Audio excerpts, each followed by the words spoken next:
আর এক পাগলাকে দাঁড় করায় দিয়েছে। ওই যে পাগলা, একটা কুষ্টিয়ার এক পাগলা বলছে নবী মোহাম্মদ সাল্লাল্লাহু আলাইহি সাল্লামের তারাও বার্তাবাহক সাংবাদিক ছিলেন, আর আপনারা সাংবাদিক, আপনাদের মর্যাদা একটু বেশি।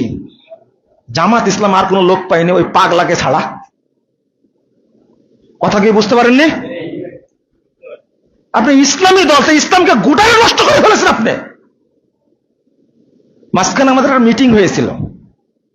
মিটিং হয়েছিল তাদের সাথে, আমাদের অফিসে গেছিলেন, আমরা কিছু গঠনমূলক পরামর্শ দিয়েছিলাম। এই পাগলাগুলোকে ছাড়ার জন্য একবার বলে সালাতে আদায় করে মানুষ জান্নাতে যাবে, এর কথা আমি পাইনি।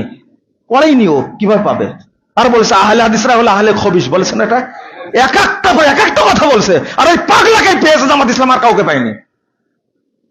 ইসলামকে এরকম ভাবে গলা কাটা করে চিন্তা করে কখন ইসলাম প্রতিষ্ঠা করা যায় না। কথাটা ভালো করে মনে রাখতে হবে। এই ইসলাম সম্পর্কে কটূক্তি করলে এটা আমরা সহ্য করতে পারি না, এটা সহ্য হয় না। এটা বলবে কেন? এটা কেন? আর ভালো ভালো আলেম আছে না, তারা বলতে পারবেন না?